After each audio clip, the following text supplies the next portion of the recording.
Hello, and thank you for joining us. My name is Drew Redden, and I'm the President and CEO of the Oakville Chamber of Commerce. Today, we have the privilege of hosting a timely discussion with the Honourable Jonathan Wilkinson, Minister of the Environment and Climate Change. In a moment, I will turn the screen over to Minister Wilkinson, and he will deliver opening remarks, which will be followed by a Q&A facilitated by past Chair of the Oakville Chamber of Commerce Board of Directors, Tim Cadigan. The questions for today's conversation were developed in partnership with Oakville Chamber members and reflect Chamber network priorities. If you are joining us live on Zoom, please feel free to enter your questions in the chat, and our team will monitor them to ensure all themes are covered in today's discussion. It is now my pleasure to introduce our guest, Minister Wilkinson. The Honourable Jonathan Wilkinson has served as the Member of Parliament for North Vancouver since 2015. Raised in Saskatchewan, Minister Wilkinson spent more than 20 years in the private sector, holding leadership positions with several companies dedicated to the development of green technologies. A Rhodes Scholar, Minister Wilkinson made use of his educational background in public policy when he worked as a constitutional negotiator and a federal provincial relations specialist for former Saskatchewan Premier Ray Romano. He has served on several industry and charitable boards, including the United Way of the Lower Mainland and the BC Technology Industry Association. He has also served as a board member and treasurer of the Walter and Duncan Gordon Foundation. Minister Wilkinson, welcome to the Oakville Chamber. The screen is yours. Thank you very much, and thank you for the invitation to be here today. Hello, everyone, and greetings to a couple of my colleagues that I think may be with us today, Minister Anita Anand and Member of Parliament Pam Damoff. Je me joins à vous depuis ma circonscription de North Vancouver, qui est située sur le territoire traditionnel et ancestral des Premières Nations Musqueam, Squamish et Tsleil-Waututh. J'aimerais pouvoir être présente en personne. Nous vivons une étrange époque pleine d'espoir alors que des millions de Canadiens se font vacciner contre la COVID, plein d'inquiétude alors que la troisième vague de cette terrible pandémie confine des communautés à travers le Canada. Certainly, the government has been very focused on supporting Canadians and businesses as we move through the COVID-19 pandemic. However, I think it's also clear that Canadians expect that their governments should be capable of walking and chewing gum at the same time. My message today is we are going to get past this pandemic, but also that the intersection of post-pandemic recovery coupled with the global transition to low-carbon, clean economic growth presents the biggest entrepreneurial opportunity of our time. People who live in Oakville, I'm sure know this. Oakville is a recognized leader in the Global Covenant of Mayors for Climate and Energy, a network that's spurring climate action at the local level. As was mentioned, I am Canada's Minister of Environment and Climate Change, but in the year 2021, that means I'm also an economic minister because the health of our economy and the health of the planet are inextricably linked. Today, I'd like to just touch on a few of the moving pieces to that puzzle. Climate action is the biggest job creation opportunity in modern Canadian history. So as we step up our ambition on climate, we must step up our ambition on the clean economy as well. When our government came to power in 2015, Canada's emissions were on track to climb 12% above 2005 levels by 2030. We got very much straight to work with the provinces and territories to change Canada's emissions trajectory to effectively bend the curve. In December, I introduced the most comprehensive plan that Canada has developed to date. It is one of the most detailed climate plans that exists anywhere on this planet. Canada's Strengthened Climate Plan provides Canadians with a clear and detailed visibility as to how Canada would meet and exceed our 2030 emissions reductions target. It provides visibility on the price on pollution through 2030. It provides a clear path forward for businesses and households to plan and for investors to understand. Our plan is about smart regulation, strategic low-carbon infrastructure, incenting technology deployment and demonstration with funding for clean tech, and accelerating the introduction of low-carbon technologies and processes, such as through the $8 billion Net Zero Accelerator. It is also about public transit. Traffic congestion is bad for business and bad for the environment. Our government has been all in on public transit, and it's very gratifying to see Oakville making the investments it is making, supported by the federal government in transitioning its fleet to zero-emission buses. There is a great Canadian story developing in electric vehicles, from the mining of critical minerals, through global leading battery technology, research and development, to the manufacturing of buses, light-duty trucks, and passenger vehicles like the Ford plant here in Oakville. With the Strengthened Climate Plan, Canada has a detailed plan and clear visibility as to how it can meet its existing Paris Agreement target. However, we and other countries around the world were clear that when we signed the Paris Agreement, we would all have to do more. The current pledges made under Paris would see a rise in global average temperature of more than 3.5 degrees Celsius, which would be truly catastrophic. There is very clearly a need for greater ambition on the part of all countries, including Canada, if we are to avoid the worst impacts of climate change and leave a sustainable, manageable world to our children and grandchildren. Last week, the Minister of Finance, Chrystia Freeland, tabled Budget 2021. It contained a number of priorities, including a plan for affordable national childcare, but I would specifically like to address three areas of importance to today's conversation. Firstly, throughout this pandemic, our top priority has always been the health and safety of Canadians. The vaccine rollout is underway and continuously ramping up as we tackle the third wave. Budget 2021 invests in rebuilding Canada's domestic vaccine manufacturing capacity and plans support for long-term care and mental health.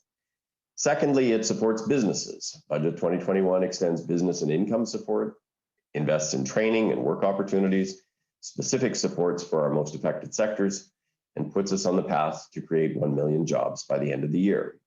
And it also includes $1.4 billion to help small and medium-sized enterprises access microgrants to support technology adoption and train a new generation of young digital workers. And thirdly, the budget invests historic amounts to the tune of $17.6 billion to protect nature, grow the clean economy, and create jobs. We are making major investments in home energy retrofits for households and for large buildings. Transportation and building sector together make up almost half of Canada's emissions, and retooling these sectors is a huge economic opportunity.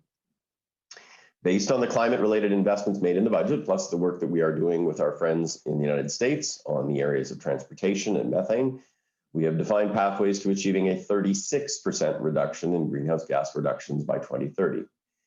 This is the way the world is moving. Global capital is increasingly looking for cleaner projects. Au cours de la prochaine décennie, l'économie propre représentera 26 milliards de dollars américains d'opportunités et créera plus de 60 millions d'emplois. Last week, Prime Minister Trudeau announced a new emissions target for 2030 of 40 to 45% below 2000 levels. We were joined by the Americans, Japan, the United Kingdom, and the European Union. Collectively, more than half of the world's GDP committed to targets that collectively put the world on a pathway to 1.5 degrees centigrade. As I noted, Budget 2021 puts us on a path to about 36% emissions reductions. So getting to 40-45% is a stretch, but it is a target that is aligned with what science tells us we must do. It is a target that reflects the need for continuing ambition and the need for climate to be a continuing priority for governments, businesses, and citizens alike. I am confident we can achieve this, but we need to do more and move quickly. Otherwise, we risk not achieving our environmental objectives and losing out on the economic opportunity. All across the country, Canadian businesses and innovators are rising to the challenge. In Oakville, the Ford plant is retooling its existing production capacity to manufacture electric vehicles, a move that will help to secure 5,400 good jobs at the Oakville Assembly Complex. Ford is among many companies making commitments to achieving net zero emissions by 2050. One thing that was in our recent budget was an additional $5 billion for the Accelerator Fund that helps to decarbonize our economy. This fund will continue supporting projects just like the retooling of the Oakville Ford plant, which the government helped to fund last year. Collectively, going forward, we need to continue to think about where Canada has a natural or earned comparative advantage, as well as where we can feasibly develop such advantage. I've already mentioned the EV supply chain, but other areas of comparative advantage would include hydrogen, carbon capture and storage, biofuels, and low-carbon building materials like cross-laminated timber for tall buildings. This can also include ultra-low-carbon steel, aluminum, cement, and many other products, technologies and services that will have significant value in a low-carbon world. I certainly know that sometimes people in the business community think that people in government and politics come from almost a different planet. I was a clean technology entrepreneur before I decided to enter political life a little over 5 years ago. I certainly believe there are a number of roles government can usefully play in furthering a successful economic transition. including boosting research and development in clean, sustainable processes and technologies, helping get new technologies and applications out of the lab and into circulation where they can be further refined, investments in required infrastructure, and pricing, regulatory, and investment tools that help exciting new technologies make the jump from proof of concept and demonstration to the commercial marketplace at scale. Seizing the opportunities will require every ounce of entrepreneurial ingenuity we all have. The sheer scale of the coming transition means the private sector and private capital will need to play a huge role. I understand that from government, you need policy clues that are clear, consistent, well thought through, and that provide certainty. We have strived to provide such clarity and will continue to do so. We need your help. There are many opportunities to do more, to collaborate. J'aimerais vraiment savoir ce que vous avancez, ce à quoi vous pensez et les domaines dans lesquels vous voyez des possibilités d'aller de l'avant en ce qui concerne l'économie propre.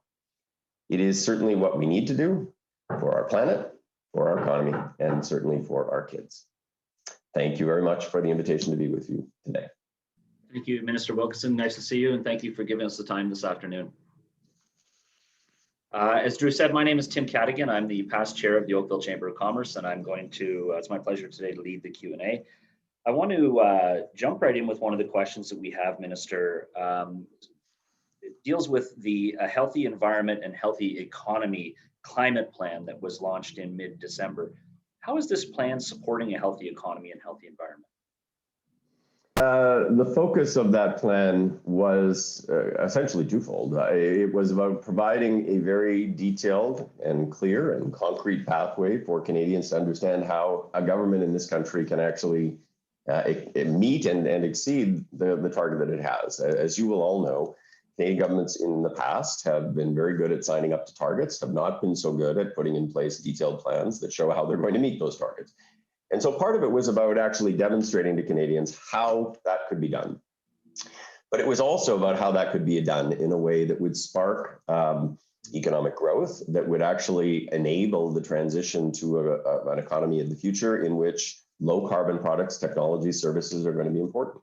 And so elements like I talked about the Net Zero Accelerator, which is really working with large emitters to help them implement technologies to significantly reduce their emissions footprint and enable them to actually produce low carbon products going forward is a key part of it. Certainly the focus on retrofits of buildings will spark significant job creation with respect to trying to actually help us to improve the energy efficiency of residential, commercial, community buildings on a go forward basis. So it was definitely a plan that was intended to be a blueprint for the economy of the future and creating the kinds of jobs that are actually going to thrive in that environment, but doing so obviously in a manner that enabled Canada and Canadians to have confidence that we can achieve and exceed and move forward to do our part on a global international environmental crisis. A lot of businesses would, their fear perhaps is that any change that you're going to make will cost them money, that will make for them to be able to sustain their business more costly. You referred to yourself in your opening remarks as an economic minister. So give us the elevator pitch around how me operating my small business can actually get through helping the government achieve their targets, but without perhaps threatening my business's survival. Sure. So part of what government has to do, obviously, is find mechanisms that are going to drive improvements in efficiency or the transition to new technologies. But we obviously need to do that in a manner that is consistent with economic affordability. And if you think about work that we need to do with consumers, certainly the footprint that consumers have is related to how they transport themselves and how they heat their buildings and the efficiency of the homes that they have. And certainly we put in place measures both with respect to public transit, but also with respect to subsidies for the purchase of zero emission vehicles, subsidies and loan programs associated with retrofitting your homes to try to ensure that we've actually addressed the affordability issue. With respect to businesses, again, there are programs out there that actually are focused on helping businesses to improve the overall energy efficiency of the way in which they operate. There are also larger structural issues in some provinces where we're working on, for example, the the makeup of the electricity grid and those kinds of things, which affect the emissions that are produced by businesses and by individuals. And certainly we understand going forward that we will need to continue to evolve some of the programming to help people make the kinds of changes that will enable them in their business to be more efficient, whether that's the production processes they use, the transportation mechanisms they may use, or the efficiency of the buildings in which they operate. So you mentioned some previous governments that have set targets but have not been able to get there, and I think that's probably where your critics will approach you to say that we weren't on target to, or we weren't on pace to hit the targets that we'd set. Now we've put those targets up. So how confident are you we can reach those targets? I think you referred to them as a stretch target. When so many countries, not just Canada, have set targets but then not been on pace to hit those numbers. It's a really good question. And I would say that the fundamental problem that governments in Canada, I think, have had in the past, both Liberal and Conservative, is that they've established targets, but they haven't done the heavy lifting to essentially provide the pathways through which you're going to do it, nor have they actually committed either the regulatory tools or the investments to ensure that elements are implemented. And that's exactly why the plan that we drafted is a really very detailed plan that goes through in a lot of specificity a whole range of different initiatives, to which we have not only committed regulatory mechanisms around the clean fuel standard and methane regs and a range of others, but we've committed over $100 billion to support the work that's being done to ensure that they are implemented. I would tell you that the climate plan that we have right now is certainly, if not the most, it is one of the most detailed and concrete climate plan that exists in the world. And we have gone past our existing targets. So in the budget, we said we think right now we're on track to 36% reduction. But of course, we have 9 years left before 2030. Science tells us that we need to do more. That in terms of a straight line to keeping the rise in global average temperature to less than 2 degrees and ideally to 1.5 means that you need to be at a minimum around the mid-40s in terms of reductions. Our counterparts around the world, whether that's Europe or the United States or Japan, are doing that. And so, the focus for us is putting a stretch target out there saying we're at 36, we're the bulk of the way there. Of course, we need to do more going forward if we're going to leave a planet that is habitable for our children, but also we need to do more because our biggest competitors, while we are absolutely working very collaboratively with the Americans on emissions reductions, they are going to be one of our biggest competitors in a low carbon future. And if we are not taking the actions now to ensure that we are keeping pace with the Americans, we will have challenges in the future. I've got several things that have just opened here that are going to align with some of these questions. I wanted to talk to you a little bit about the Supreme Court decision around the carbon tax and its constitutionality. What are the next steps then for the federal carbon tax? So in the Strengthened Climate Plan, we tried to give people visibility on where the price on pollution would go through 2030, and that is how it will escalate in terms of the price. And we've also said that we need to ensure that provinces, where provinces have systems, and there are many provinces that have their system in place of the federal system, are achieving a certain level of minimum standard such that we actually get reasonably equivalent outcomes between provinces and territories. We're going to be moving forward to bring forward a new, what's called the benchmark that provinces are required to meet over the coming months. And at that point, we really have given visibility for the coming decade in terms of how that's going to work. As you will know, the price on pollution is the most economically efficient way to reduce greenhouse gas emissions and to incent innovation. The Supreme Court has now settled the constitutionality of the issue. And I think you see that reflected in the fact that the Conservative Party of Canada now has said that they were going to impose a carbon tax. It is a bit different in terms of the architecture of the carbon tax, but they have now said they're going to impose a carbon tax. So I think that debate is over. This may be too early to ask, but given the decision of the Supreme Court, what does that mean for Ontario and your dealings with them? Well, Ontario has moved to bring forward its own heavy emitter price, an output-based pricing system. And so we are actually going to be in the process of transitioning from a federal system to an Ontario-based system at the request of the provincial government.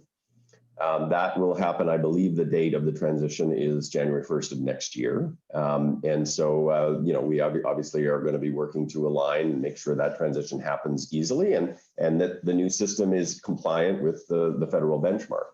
In terms of the retail price on pollution, Ontario will have to decide if it wants to move forward to put in place its own system. To date, it hasn't. And the federal system applies for consumers in Ontario. And I would say that, the federal system, I think, is a system that works well for consumers because the money is recycled in the form of rebates. So the majority of families in Ontario actually get more money back than they pay in terms of the price on pollution. In some provinces where they have their own price, that doesn't happen.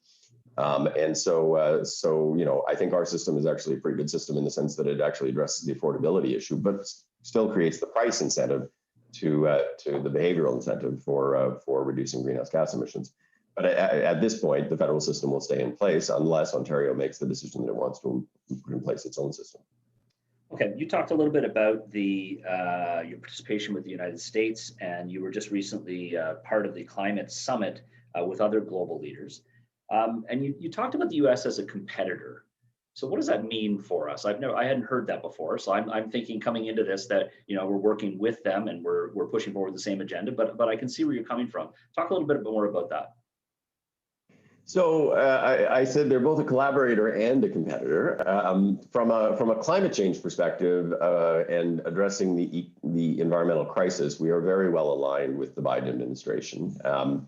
And they are very focused on not only enhancing their level of ambition, but using their status as a great power to try to influence the discussion that happens in countries around the world. And so we have been working very actively with them, and certainly in the development of our target and the development of their target, we've had many, many conversations. But we also are looking at specific sectors of the economy where work on a continental basis could actually enable far better progress and faster progress than work separately. So automobiles is a great example with the integrated nature of the supply chains that exist. Far better for us to look at enhancing energy efficiency standards and looking at how we accelerate the deployment of zero emission vehicles with the Americans. But I would say that while there's real opportunity to collaborate in a whole range of areas, including in things like government procurement associated with clean green products, it's also the case that the Americans are interested in seeing their technology companies succeed, in seeing their companies that produce products, accelerate into lower carbon products and services, such that they actually will dominate from an export perspective around the world, in the same way that we do. And so there will be a healthy competition, a market-based competition, which is a good thing. And I think there are certainly areas in which Canada has an advantage. There are certainly areas the Americans probably do. And there are probably areas where we will sort that out over time. So we've established these targets and we're aligned with the US, the UK, Japan, a number of other nations that you mentioned. What about those other countries that are not aligned with us, especially some of the newer industrialized countries? Yeah, so it's a good question. The biggest players in terms of emissions, obviously, are China and India, beyond the list that you mentioned. There are obviously smaller countries that we will be encouraging to raise their level of ambition, ranging from some of the newly emerging and industrializing countries to Australia and South Korea. But at the end of the day, the big two that actually need to continue to move forward on the climate file are India and China.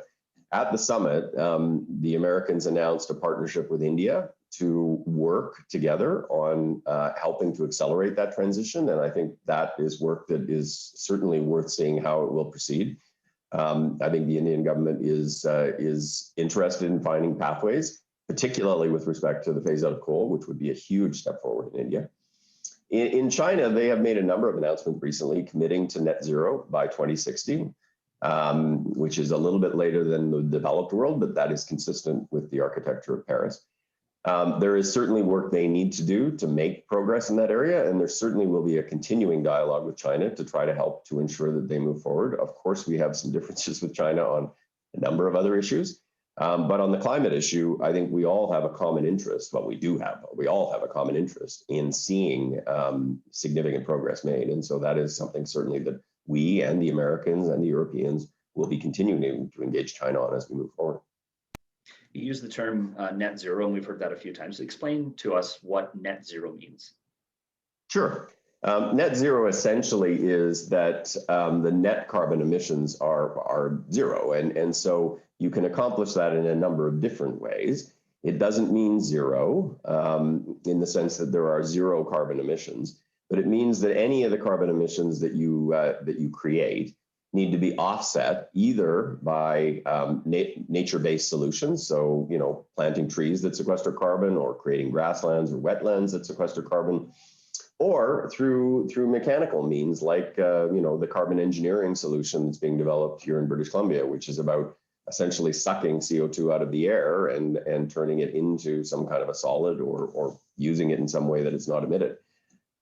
So you either mechanically or naturally, you need to essentially withdraw that CO2 that's being emitted yearly into the atmosphere such that it is net zero. You touched on the Net Zero Accelerator Fund, and the budget expanded that fund quite significantly. Can you talk about what role the fund plays in growing the economy, or how you see the fund being implemented across the country? It's a fund that's really focused on business. It's focused primarily on larger emitters, but also on the auto sector and the aerospace sector. And essentially, if you think about Canada, where do the biggest sources of emissions come from? They come from transportation, they come from large industry, they come from buildings. There are obviously a few others. There's a little bit from electricity generation, but Canada has a very clean grid relative to the United States and most other countries in the world. And so this is really about working with larger emitters and folks in the auto space to essentially buy down significant reductions in emissions through the implementation of new technologies, or to help to accelerate the production and the deployment of new technologies in this country, like what was done with Ford, securing a mandate for electric vehicle production, which obviously is critical to the future of an automotive industry in Canada as we transition towards those kinds of technologies.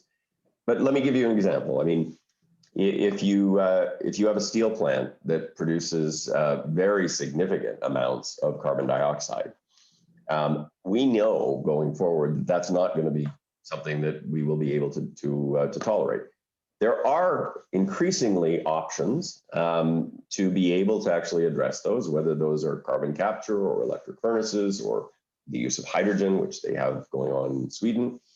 And so what we've said is, the government understands that some of those technologies are still early and they're more expensive than a conventional system that simply uses metallurgical coal.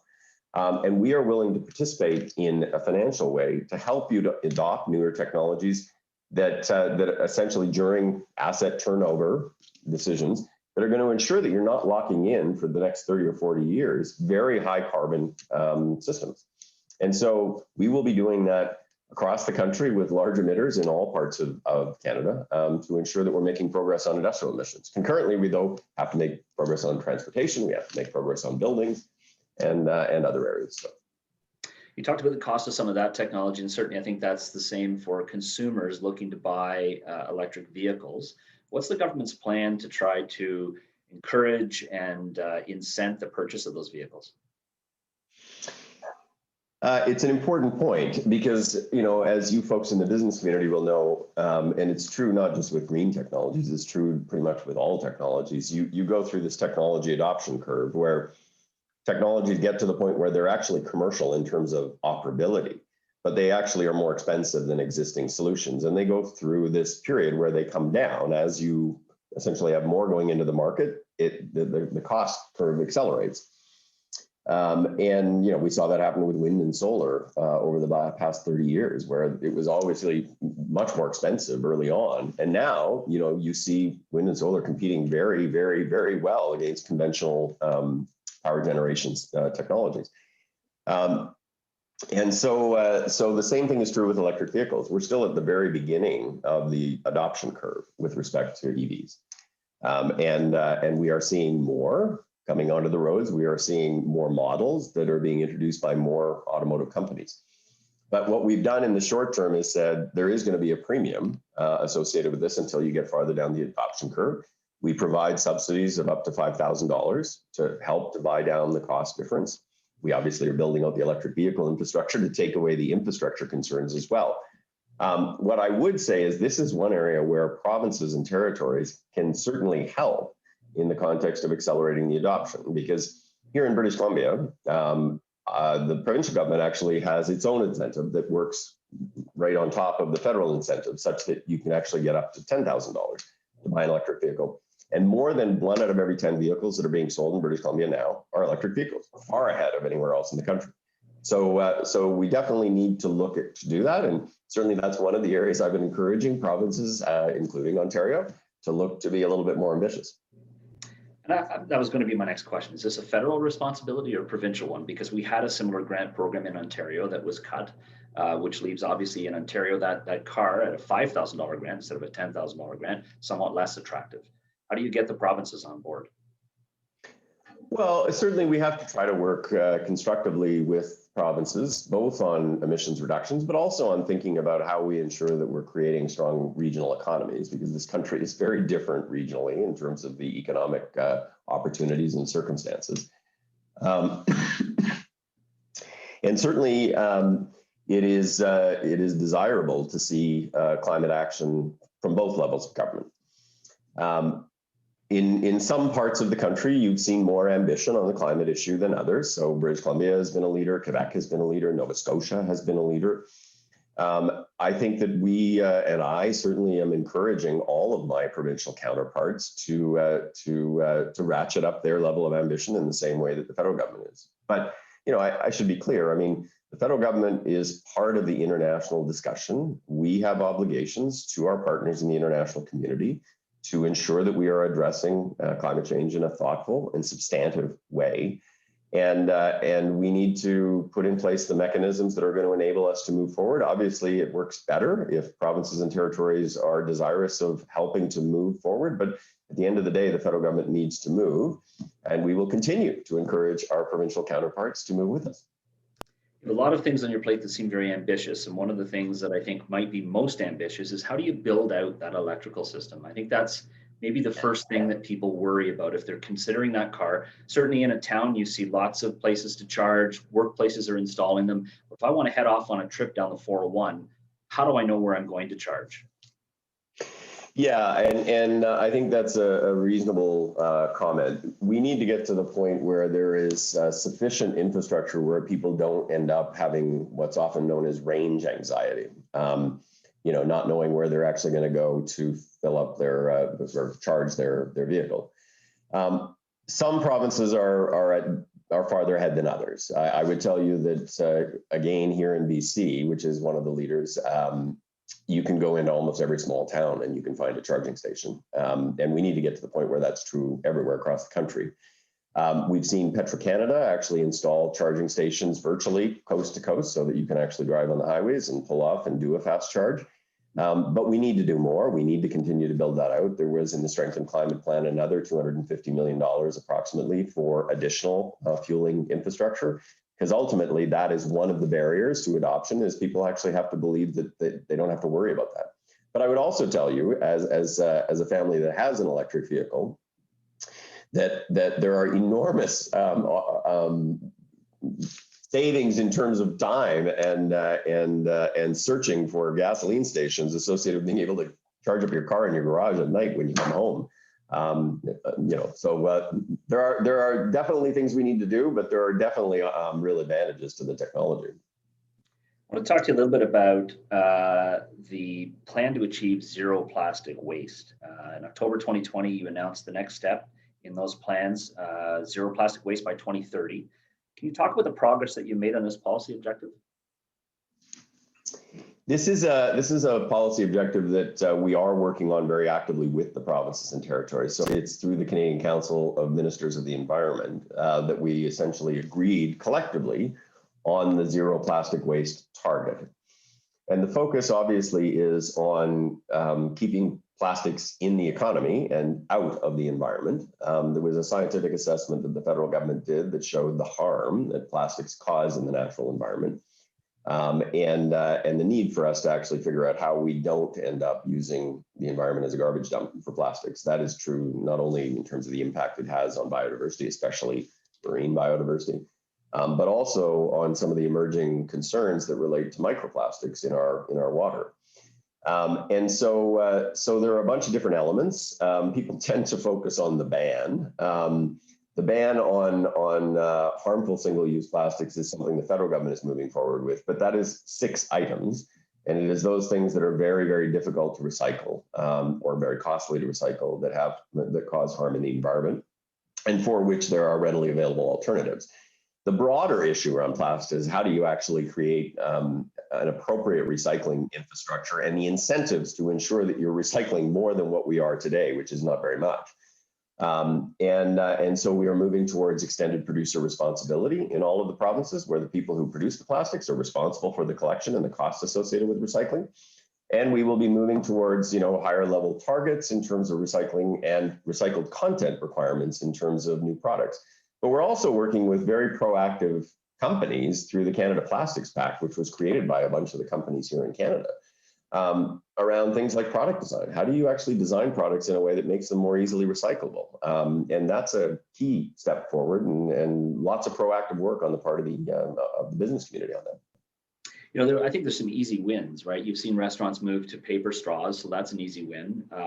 But there are other pieces of the economy that are just so difficult. We took on a little challenge in our house to try to lower our consumption of single-use plastics, and it's nearly impossible. We found a little fabric strip you can use for washing clothes instead of a jug of liquid, but does it work just as well? So there's challenges. Obviously in the middle of a pandemic, a lot of us are trying to support takeout restaurants. And you can't fault the restaurants, but they package a lot of their food, not all restaurants, but a lot of them, in plastic containers because they're very affordable to them. So how does a household or a business get to that point? Because the single-use plastic issue, that may be your most ambitious policy thing yet, because I don't know how you get there. I can see the reason for it, but I struggle to understand how you're going to get those things out when we consume so many items that come in plastic. So I'm glad you said that, actually, because I think we should be clear. The focus is not that plastics are bad. The focus is not that we're going to eliminate the use of plastics. Plastics are an important material that we use, and then in some applications, we absolutely need. What we need to do, though, is ensure that we are not using plastics and essentially throwing them into the forest or dumping them in the ocean. And so that's why I said the ban issue is only 6 items, and it is things like plastic straws, and it is things like plastic bags, where there are alternatives that exist that we all know and we can use. But the vast majority of the plastics that we use in our households, in our daily lives, yes, we are going to continue to need them. But we need to ensure that people who actually are designing these products are designing them in a way that makes them easy to manufacture. We are needing to ensure that we are requiring recycling rates that are actually consistent with keeping them out of the environment, and ensuring that the people who produce the plastics are responsible for the recycling systems. And we need to ensure that we're requiring a certain amount of the recycled content goes back into new products to ensure that there's a market for the recycled, the recycling that actually goes back. And those are all pieces that have no impact on the household in terms of their ability to use plastic products that they need, but they have huge impact in terms of the environment and keeping them plastics out of the environment. We've heard lots of media exposés on what happens to our recycling. I'm the strictest recycler you've ever met in my house, but it's disheartening when you hear that there's tons of stuff going to recycle that ends up going to landfill because there's no market for it. What can be done, or what can business do or government do to try to incent the use of those recycled materials to ensure that when I recycle something in my blue bin, it actually gets recycled? Yeah, and I think people would be shocked by the fact that a lot of the stuff that ends up that they put in their blue bin actually doesn't end up in the recycling streams, and there's a whole range of reasons for that. But we need to actually be creating both the structures and the incentives to ensure that doesn't happen going forward. And so I would say some of the things, there are things that I mentioned before, but having producers produce products that actually contemplate recycling in the design process would really help. So you're not using 4 different kinds of plastic in one jug, for example. That would help a lot. The recycling systems right now are pretty haphazard, and all of the provinces have agreed to implement extended producer responsibility, which creates the incentive, the requirement and the incentive for people who produce the product to ensure that there is appropriate collection, and they essentially have to perform. But in terms of creating a market, that's where recycled content standards come in, where you essentially require in any new jug, 50% of it has to actually come from recycled content, or I'm just using that as an example in terms of a number. And that essentially drives demand for the recycled products. So it has to be a comprehensive approach. And I would tell you that this is one area where the federal government and the provinces are very well aligned. We all recognize the problem. We all recognize the solution will only come with a national approach. Many of these areas fall in provincial jurisdiction, so it's not like the federal government's necessarily imposing, but they all recognize there has to be national standards that are agreed upon across the provinces, and that's what we're working on now. Is there a national standard for things that are imported that they meet whatever it is that we set as our standard within Canada? Lots of products that you purchase that come in from Europe or other countries, you know, I would argue there's probably less recyclable materials within those than some that are produced domestically. Yeah, and that is certainly something that is part of the conversation, is how do we ensure that the standards are sufficiently clear and reasonable, that they will apply to products that actually are imported. And certainly the extended producer responsibility will apply to the companies that actually are importing those. Minister, I want to thank you for your time today. Not at all. Thank you very much. Appreciate the conversation. That concludes our Q&A, and I'd like to thank the Minister for being with us this afternoon and for joining us virtually. Hopefully next time you can join us in person. We look forward to that. I hope so. Yeah, I'd love to. To our members, we appreciate your participation and encourage you to stay involved by visiting oakvillechamber.com or by following our social media platforms for future events. Thanks everybody for tuning in. Have a safe and productive day.